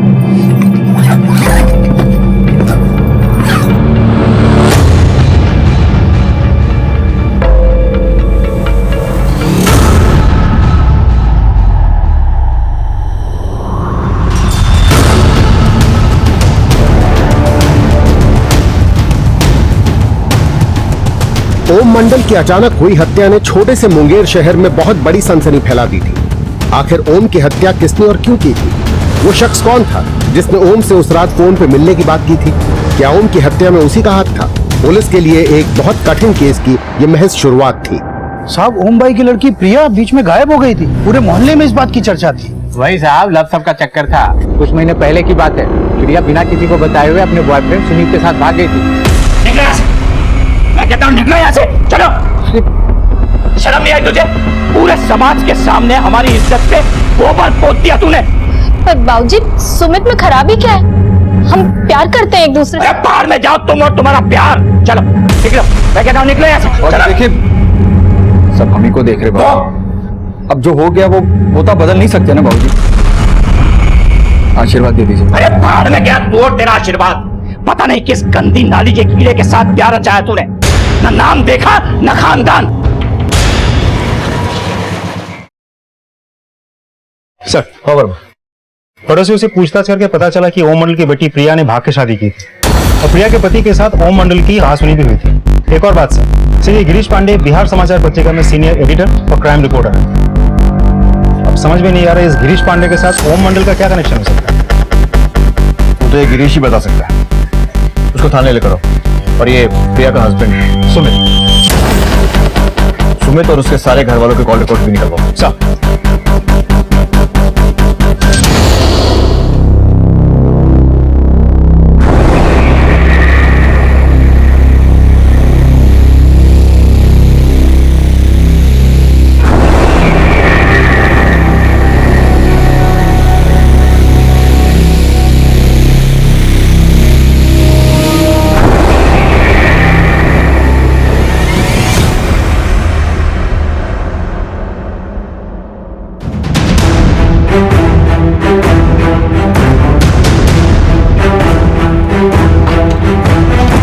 यहाँ तो लॉक लगा हुआ है। पड़ोसियों से पूछताछ करते आओ। जी बिल्कुल। सुनिए सर। जी सर। गिरीश पांडे यहीं रहते हैं ना? जी सर, रहते तो यहीं पे हैं। आपको जानते हैं इनके बारे में? दोनों साथ में निकले अभी थोड़ी देर पहले, और उनके साथ में बहुत सारा सामान था। कैसे गए? बाइक से गए, गाड़ी से गए? कोई नंबर वगैरह देखा आपने? नहीं सर, देखा तो नहीं है। जाते वक्त कुछ जिक्र किया था उन्होंने? फ्लाइट से जाएंगे, ट्रेन से, बस से? नहीं सर, कोई जिक्र नहीं किया उन लोगों ने। Thank you. Okay sir. Control room से तुरंत कोऑर्डिनेट करो और पता करो गिरीश का मोबाइल लोकेशन क्या है। जी बिल्कुल। हाथ से निकलना नहीं चाहिए। जी बिल्कुल। गिरीश का लोकेशन बस स्टैंड के पास का है। एक मिनट और आगे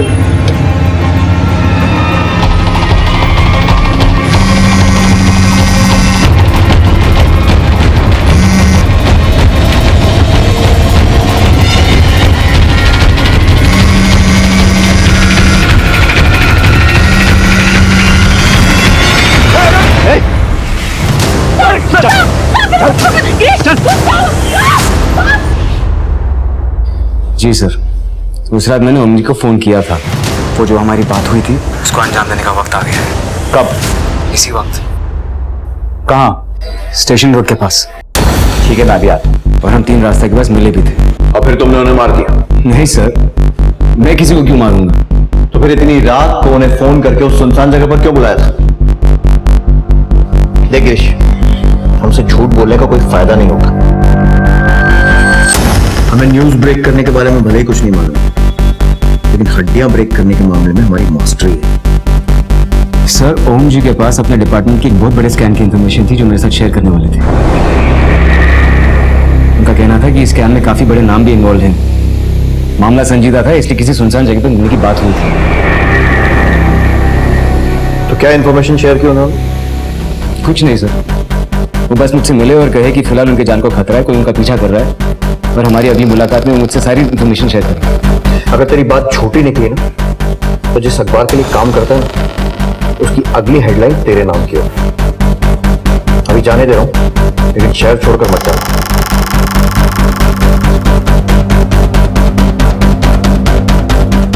वर्मा सर, इसका आगा पीछा सब खुद निकालो।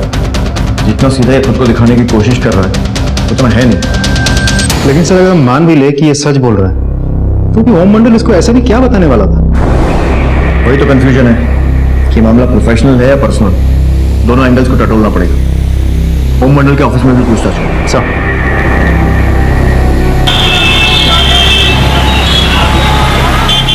सर, ओम साहब तो बहुत अच्छे इंसान थे, बिल्कुल हीरे जैसा दिल था उनका। सर, ये क्या कर रहे हैं? अरे तुम्हारी सास की दवा के काम आएंगे। लेकिन सर, मैं आपसे पैसे कैसे ले सकता हूँ? तुम मेरे बेटे की तरह हो, ले सकते हो, रख लो। क्या ओम मंडल ने तुम्हारे सामने कभी किसी स्कैम का जिक्र किया था? नहीं सर, ऐसा कभी भी नहीं कहा उन्होंने कुछ। ठीक है सर, मैंने ओम जी के और भी कलीग से बात की है, लेकिन किसी के मुंह से किसी तरह के स्कैम के बारे में नहीं सुना सर। अच्छा, बाकी कलीग से बात करके देखते हैं, किसी ने कुछ तो सुना होगा। जी बिल्कुल।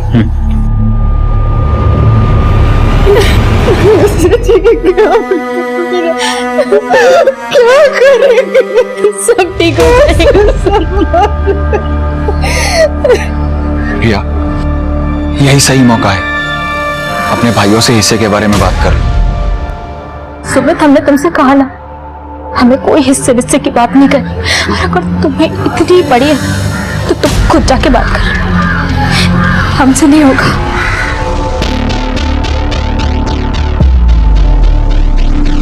कमरे में चलिए।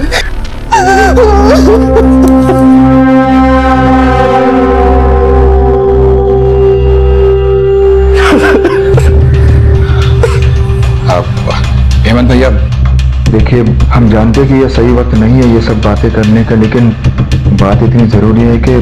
सुमित, क्या बात है? खुल के साफ साफ बोलो। वो हम ये कहना चाहते थे कि बाबूजी के मरने के बाद उनकी प्रॉपर्टी का 3 बराबर हिस्सा होना चाहिए और कानूनी रूप से प्रिया का भी एक हिस्सा बनता है। ये कैसी बात कर रहे हो तुम? बाबूजी की चिता अब तक ठंडी नहीं हुई है और तुम अपने रंग दिखाने लग गए। संभालो भैया, ये सुमित, इस बारे में हम बाद में बात करते हैं।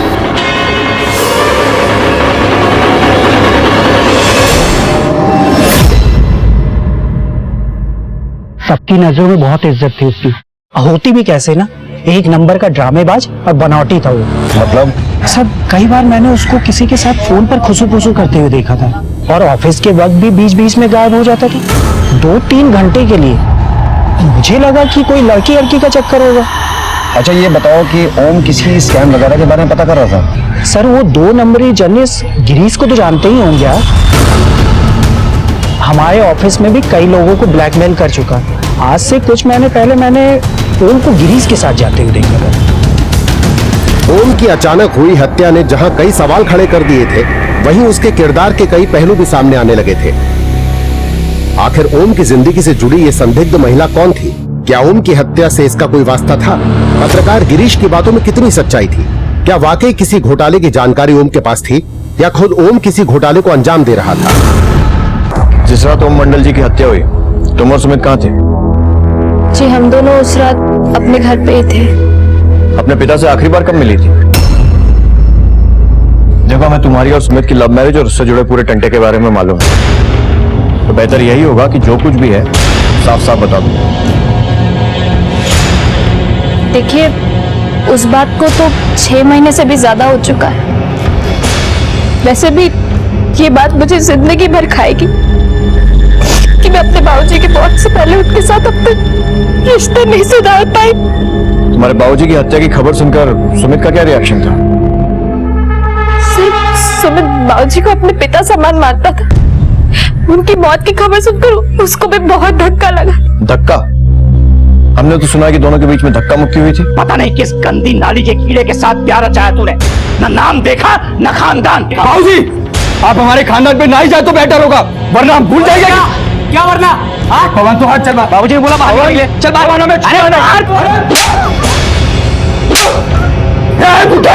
और सुमित धमकी देकर भी गया था। बहुत हो गया, अगर हमने हमारी तमीज छोड़ दी ना तो बहुत बुरा होगा। दिखाती ना इसने औकात, इसलिए कहा था चलो चलो तुम लोग अंदर चलो। बाबूजी मेरी बात सुनो। बाबूजी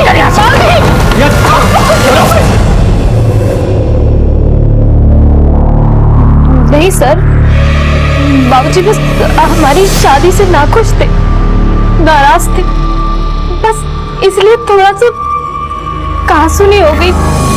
बस इसी बात से वो नाराज हो गए और कुछ नहीं।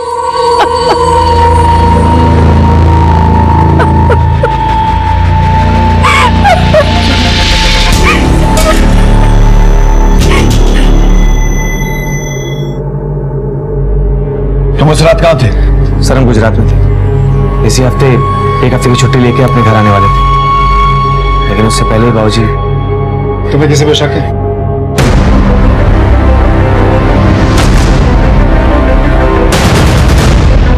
सर हमने अपने ससुर जी को नहीं मारा, हम तो बस वो मामूली से लाइफ इंश्योरेंस एजेंट है सर। तो लाइफ इंश्योरेंस करते करते अपने ससुर जी का लाइफ इंश्योरेंस क्लेम करने का भी प्लान बना लिया। सच बता, तेरे ससुर ने तेरी और प्रिया की शादी को नहीं माना था, इसी बात से चिढ़कर उसे मरवा दिया ना?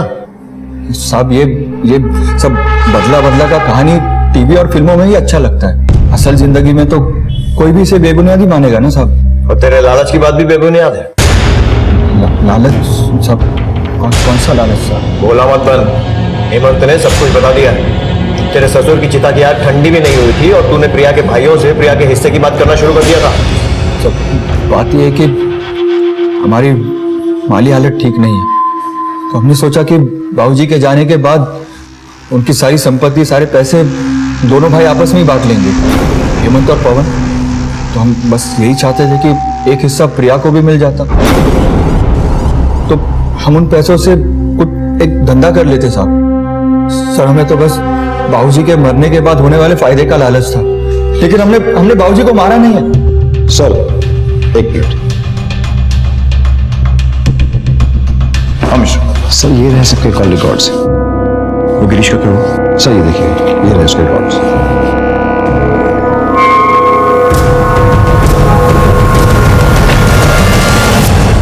गिरीश पांडे क्राइम रिपोर्टर, तो इतना तो मालूम ही होगा, क्राइम नेवर पेज। तुम्हारे कॉल रिकॉर्ड्स के हिसाब से तुम उस जगह मौजूद थे जहां ओम मंडल की हत्या हुई, और तुम्हें खुद ब्लैकमेलिंग के जुर्म में अरेस्ट किया गया था। और ओम मंडल भी तो कोई स्कैम उजागर करना चाह रहे थे ना, तो 2 और 2 4 मिलकर सारे रास्ते तुम्हारी तरफ ही इशारा कर रहे हैं। सर, जिस केस की आप बात कर रहे हो उस केस में मुझे झूठे एलिगेशन में फंसाया गया था, इसलिए बाद में मुझे रिहा किया गया। इसी के बाद मैंने ओम जी से मुलाकात की थी। गिरीश, साफ साफ बता दो माजरा क्या था, वरना बाहर की खुली हवा तुम्हें नसीब नहीं होगी। सर, मुझे पता था कि आयकर विभाग में बड़ी धांधली चल रही है, लेकिन इसे प्रूव करने के लिए मेरे पास कोई पक्के सबूत नहीं थे। इसी के बाद मैं ओम जी से मिला और उन्हें कन्विंस किया कि वो मेरा साथ दे। ओम जी बहुत भले इंसान थे, वो तुरंत मेरा साथ देने में राजी हो गए। यही वो स्कैम है सर जिसमें मैं और वो काम कर रहे थे, और ये स्कैम सामने आने से काफी लोगों की नौकरी खतरे में पड़ जाती। तो इसलिए तुमने उनसे सारे सबूत लिए और जब ओम जी ने विरोध किया तो उन्हें मार दिया। तुम्हारा झूठ ही तुम्हारे खिलाफ सबसे बड़ा सबूत बन गया गिरीश। सर, मैं ओम जी से मिला था, लेकिन ना उन्होंने मुझे कोई फाइल दी और ना हमारे बीच में कोई लड़ाई हुई। हम दोबारा मिलने वाले थे, लेकिन उसी रात ओम जी की हत्या हो गई और मैं बहुत डर गया था, और इसीलिए अगली सुबह हम अपना घर छोड़कर कहीं दूर भागने वाले थे ताकि मेरी पत्नी पर मुझ पर कोई आँच ना आए। सर, ये खेल पिछले 6 महीने से चल रहा है, और हो ना हो ओम जी की शहादत भी इसी वजह से हुई है। तो और कौन कौन शामिल है इस खेल में? सर, इस खेल में तो काफी प्यादे हैं, लेकिन ये खेल आयकर विभाग के सबसे बड़े ऑफिसर्स के दत्ता और लाल गुप्ता के इशारों पर चलता है।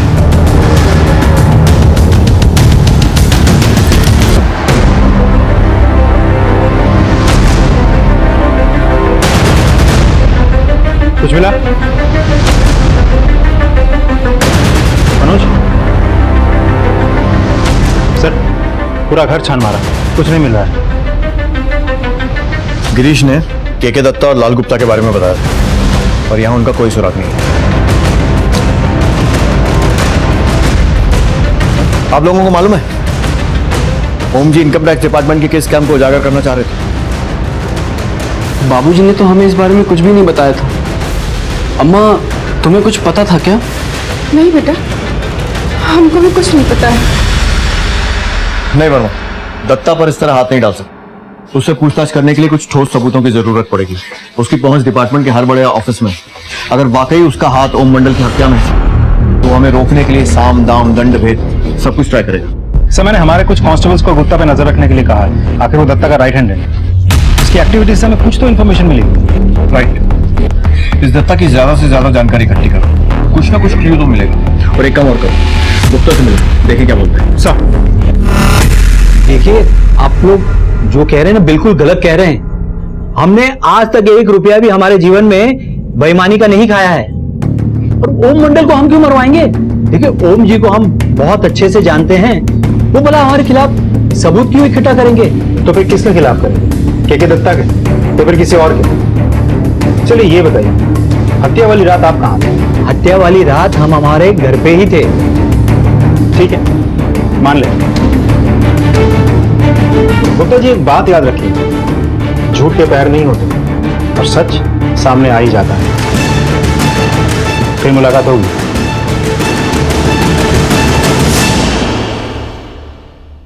सर, हाँ वर्मा, मैं इनकम टैक्स ऑफिस गया था, लाल गुप्ता से बात हुई मेरी, लेकिन वो जैसे बात कर रहा था मुझे ऐसा लगता है वो हमसे कुछ छिपा रहा है। वर्मा, इस लाल गुप्ता की सारी हिस्ट्री खोद निकालो, उसकी एलाबाई, कॉल रिकॉर्ड, सब कुछ। अच्छा, वो मिश्रा ने दत्ता के बारे में पता किया? सर, सरप्राइजिंगली दत्ता खुद आपसे मिलना चाहता है। देखिए ठाकुर साहब, ना तो मैं किसी स्कैम में शामिल हूं और ना ही मैंने ओम मंडल जी का मर्डर किया। आप चाहें तो अपने तरीके से इसकी जांच करवा सकते हैं।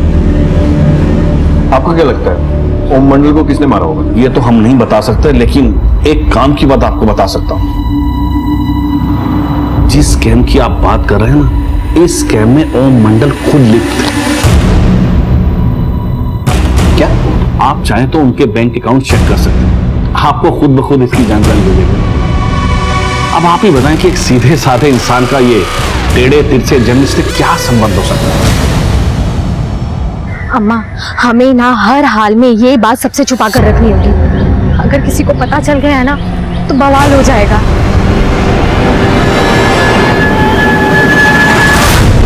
सर, और दत्ता की इंफॉर्मेशन तो सही निकली। ये रही ओम मंडल की बैंक स्टेटमेंट और लोन अकाउंट डिटेल्स। सर, इस अकाउंट में 3 बार 1-1 लाख करके पैसे डिपॉजिट किए गए थे, और ऊपर से ओम मंडल ने खुद 10 लाख का एक लोन लिया हुआ था। घर गिरवी रख के लिया था ये लोन, और ये देखिए सर, एक और खास बात, पैसे डालने के 10 दिनों के अंदर बैंक से सारे पैसे निकाल लिए गए थे।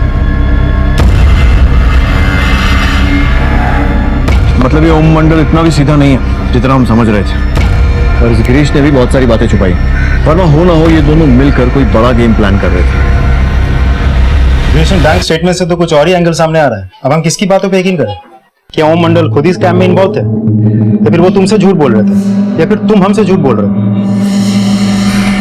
सर देखिए, मुझे इन्फॉर्मेशन मिली थी कि ओम जी ने स्कैम में कुछ पैसे लिए हैं, लेकिन उन्होंने ये पैसे इसलिए लिए थे ताकि इस स्कैम से जितने भी लोग जुड़े हुए हैं उस पर भरोसा कर सके और ज्यादा से ज्यादा इन्फॉर्मेशन मिल सके, इसलिए उन्होंने सारे पैसे बैंक से निकालकर कहीं सेफली रख लिए थे। सर आप ही सोचिए ना, अगर वो भ्रष्ट इंसान होते तो क्या वो खुद अपना घर गिरवी पर रखकर बैंक से 10 लाख रुपए लेते?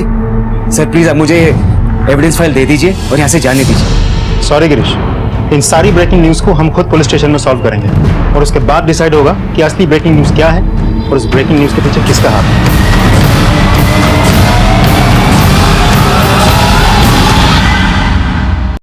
सर ये है हमारे घर के मॉर्गेज पेपर। बाबूजी ने लोन हमारे लिए ही लिया था। हमें एक स्पेयर पार्ट्स की दुकान खोलनी थी तो हमें कुछ पैसों की जरूरत थी। बाबूजी, यूपीएससी की परीक्षा तो हम 32 साल की उम्र तक देते रहेंगे, लेकिन ऐसे घर पे बैठ के क्या करें? और कुछ दिनों में तो हमारी नेहा से भी शादी हो जाएगी, तो हम सोच रहे थे कि एक स्पेयर पार्ट्स की ना छोटी सी दुकान खोल ले। कुछ आमदनी होगी तो अपने पैरों पे भी खड़े हो जाएंगे।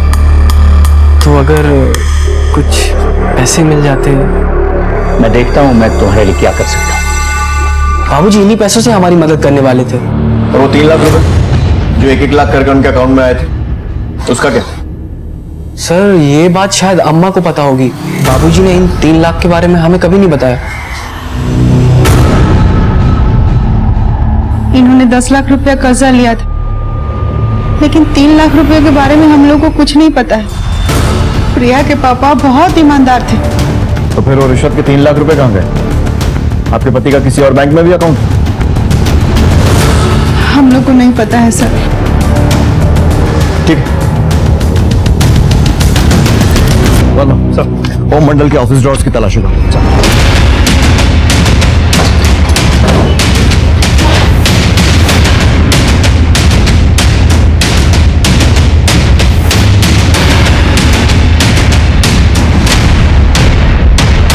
सर ओम मंडल के सीक्रेट अकाउंट में सिर्फ 50,000 रुपए की ही एंट्री है। बाद में ओम मंडल ने ये पैसे 25,000 करके किसी किरण शर्मा के अकाउंट में ट्रांसफर किया। अभी किरण शर्मा कौन है और इसका ओम मंडल से क्या कनेक्शन? सर मैं ओम मंडल के परिवार वालों के कॉल रिकॉर्ड चेक कर रहा था। मैंने एक बड़ी अजीब चीज नोटिस की। क्या? सर ओम मंडल की हत्या वाली रात ओम का बड़ा बेटा हेमंत गुजरात में नहीं बल्कि यहीं मुंगेर में था। तुम्हारी जेब में पड़े इस छोटे से मोबाइल ने तुम्हारी पोल खोल दी। अब सच सच बता दो कि हुआ क्या था। सर हमने कुछ गलत नहीं किया। हमारी अम्मा को हमारे ससुराल वाले बिल्कुल पसंद नहीं, इसलिए जब भी अपने ससुराल जाते तो अम्मा को कुछ नहीं बताते। एक झूठ बोलकर अगर अम्मा के हरकम से बचा जा सके तो इसमें बुराई क्या है सर?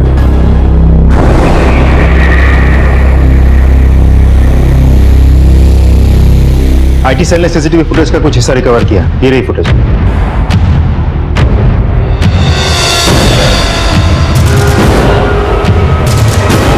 इस फुटेज में जो बाइक नजर आ रही है, ऐसी तो सैकड़ों बाइक्स होंगे शहर में।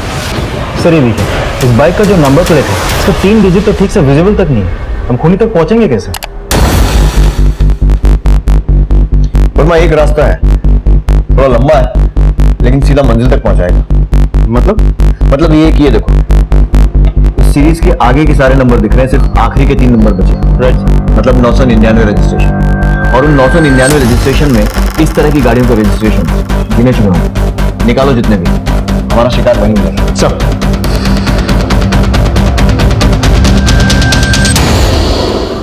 ये घर में ना सबके चेहरा पे एगो नकाब है, सब के सब झूठे, सब हमसे बात छुपाता। अम्मा, हेमंत भैया तो आपसे बात इसीलिए छुपाते थे ताकि आपको बुरा ना लगे।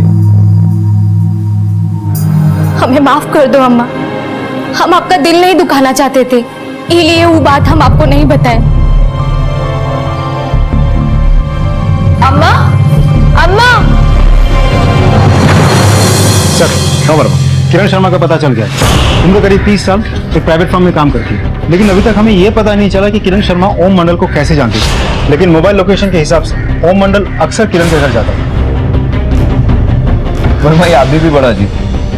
जितना हम इसे समझने की कोशिश कर रहे हैं उतने नए नए रूप सामने आते जा रहे हैं इसके। कभी इसकी हत्या का शक घर वालों पर जाता है, कभी बाहर वालों पर।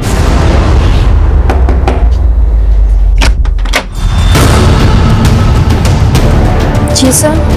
किरण शर्मा, मैं ही हूँ। ओम मंडल को तुम कैसे जानती थी? डरो नहीं, तुम जो कुछ भी जानती हो हमें सच सच बताओ। वो मेरे पिताजी हैं। क्या?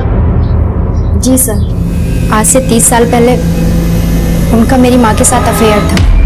वो उनसे शादी भी करना चाहते थे, लेकिन अपने परिवार के कहने पर उन्होंने किसी दूसरी औरत से शादी कर ली। सर, शादी से पहले मेरी माँ प्रेग्नेंट हो गई थी और ये सच जानते हुए भी एक आदमी ने उनसे शादी की, लेकिन शादी के कुछ दिनों बाद उनका देहांत हो गया। तब हमारी माँ ने हमें बताया कि तुम्हारे पापा राजेश नहीं, ओम मंडल है। क्या? उसके बाद हम उनसे मिले। सर, पिछले 14 सालों से उन्होंने हमारी हर जरूरत का ख्याल रखा और हाँ, उन्होंने अपने कुछ पैसे भी हमें रखने के लिए दिए थे। बेटा, मैं तुम्हारे अलावा किसी और पर भरोसा कर ही नहीं सकता। 3 लाख रुपए तुम संभाल कर रखना। वक्त आने पर यह पैसा मैं तुमसे वापस लूंगा और अपनी बेगुनाही को साबित करूंगा। सर, हमारी आपसे रिक्वेस्ट है, सुनीता आंटी या उनके परिवार वालों को हमारे रिश्ते के बारे में कुछ मत बताइएगा, क्योंकि हम नहीं चाहते मरने के बाद हमारे पिताजी के चरित्र पर कोई लांछन लगे। उनके जीते जी तो ये बात राज रही, उनके मरने के बाद हम इस बात को उछालना नहीं चाहते। इसलिए उस दिन भी उनके घर तक जाकर भी अंदर जाने की हिम्मत नहीं जुटा पाए। ठीक, लेकिन कभी ओम मंडल ने तुम्हें अपने डिपार्टमेंट के किसी स्कैम के बारे में बताया था? आप कोई फाइल हो, कोई डॉक्यूमेंट्स हो, ऐसा कुछ दिया था उन्होंने तुम्हें कभी? हाँ सर, याद आया, उन्होंने एक फाइल दी थी रखने के लिए। वो फाइल मिल सकती है हमें? जी सर, मैं लेकर आती हूँ। सर, ये फाइल। इस फाइल को एंटी करप्शन ब्यूरो भेजो। करप्शन का पता तो हमने लगा लिया, अब पता ये लगाना बाकी है कि कातिल है कौन। और हाँ, कातिल चौकन्ना ना हो जाए, इसलिए इस पूरे मामले को हमें टॉप सीक्रेट रखना होगा। आरटीओ से कोई अपडेट? सर, हम पता कर रहे हैं। नैरो डाउन करो और मुझे सर को अपडेट करो। सर। पुलिस को मिले एकमात्र सुराग यानी हत्या की जगह से मिले सीसीटीवी फुटेज से आधे अधूरे बाइक नंबर के मालिक तक पहुंचने के लिए लगभग 1000 रिकॉर्ड्स टटोले गए। उनकी तहकीकात की गई और आखिरकार इस लंबी और मेहनत भरी प्रक्रिया ने अपना काम कर ही दिखाया। सर, मेरी बाइक चोरी हो गई थी और मैंने सोचा बाइक 10 साल पुरानी है तो एफआईआर के लफड़ा में क्यों पड़ना। सर, अंदर बिठा सर। मिश्रा, वसीम झूठ बोल रहा है। इसके घर की तलाशी लो। जी बिल्कुल।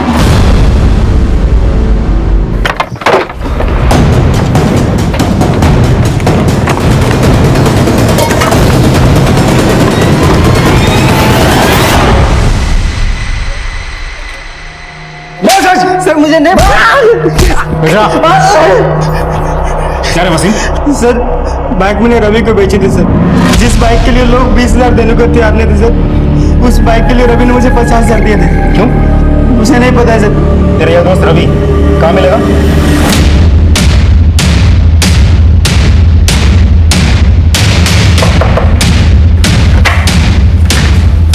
रवि जी।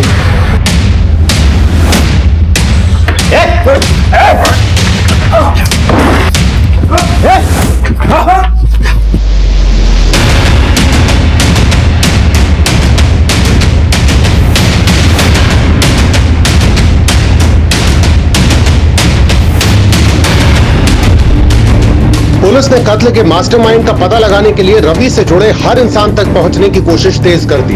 एक एक हिस्ट्री शीटर के रिकॉर्ड को टटोलना शुरू किया और एक अहम कड़ी आखिर पुलिस के हाथ लगी गई। सर, ये रवि और उसका दोस्त सुनील दोनों एक नंबर के छठे हुए बदमाश हैं। लूट, कॉन्ट्रैक्ट किलिंग सब मिला के दोनों के खिलाफ करीब 12 मामले दर्ज हुए हैं। सीसीटीवी में हमें जो लड़का दिख रहा है वो ना हो वो लड़का ये सुनील ही हो।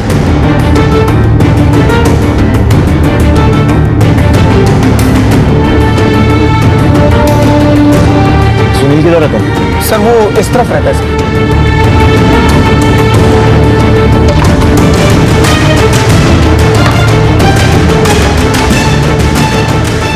उठा सर।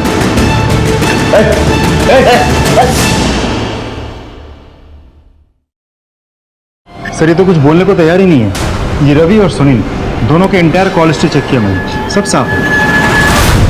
देखो सर, रवि और सुनील ने अब तक कुछ नहीं बोला है और मुझे किसी भी हालत में इस हत्या के मास्टरमाइंड चाहिए। तो अब सिर्फ दो ही रास्ते बचते हैं, या तो तू हमें सब कुछ सच सच बता दे या फिर तुझे भी इस मर्डर के केस में अंदर कर दे। सर सुनील और रवि को सर अब तक सुपारी का पूरे पैसे नहीं मिले होंगे सर, इसी वजह से उनके मुंह पे ताले लगे। अगर सर वो आपको सुपारी देने वाले का नाम बता दे उनको पैसे कौन देंगे सर? ये सब तुझे कैसे पता? सर हम उनके साथ रहे सर, इसलिए हमें पता है सर। लेके जाओ सर। वर्मा अगर शक्कर का पता लगाना है तो चीटी को खुले में छोड़ना ही होगा। सुनील खुशखबरी है तेरे लिए, साहब ने तुझे छोड़ दिया। अब क्या करे, सीसीटीवी फुटेज में तो दिख नहीं रहा है, तेरे खिलाफ हमारे पास कोई सबूत है नहीं। ऐश कर। सर हम पहले ही बोले थे, हमने कुछ नहीं किया सर।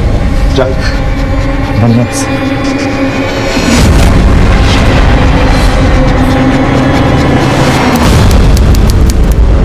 हमेशा क्या खबर? सर मैं खुद इस घर पे नजर टिकाए बैठा हूँ सर, अभी तो कोई हलचल नहीं हुई।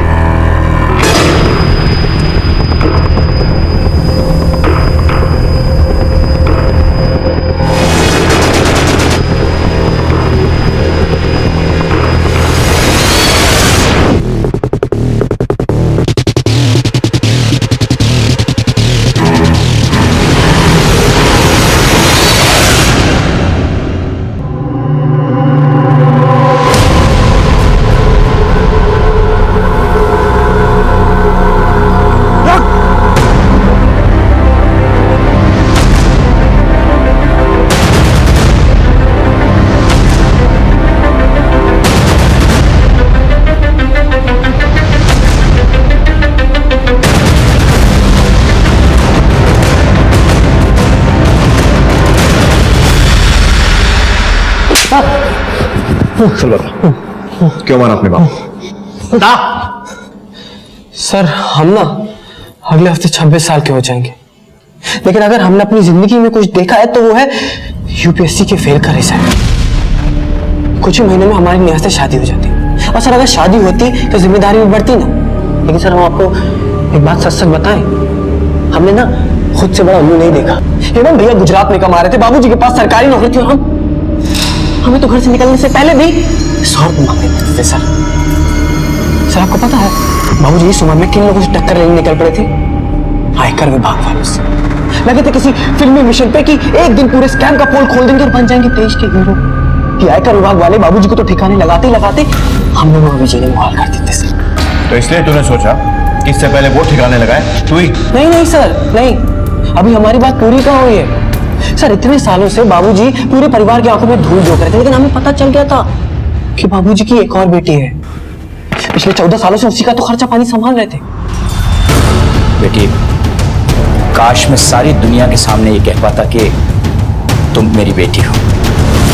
सर पैसों की जरूरत हमें थी, बाप की जरूरत हमें थी, नौकरी की जरूरत हमें थी, इन सब पे सिर्फ और सिर्फ हमारा हक था। नेहा के घर वाले हमारे हाथ में उसका हाथ कभी नहीं देते सर, इसीलिए हमने ये रास्ता चुना ताकि बाबूजी की हीरोगिरी खत्म हो जाए और हमारी जिंदगी सवर जाए।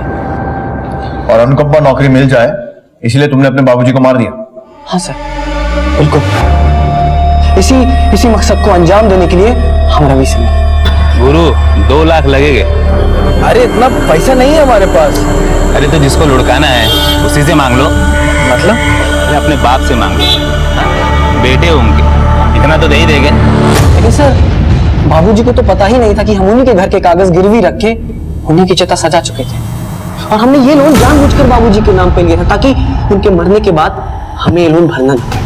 और रवि बाबूजी को मारने का अवसर ही तो ढूंढ रहा था।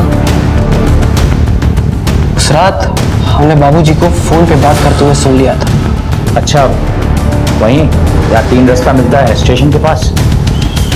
ठीक, मैं अभी आता हूं।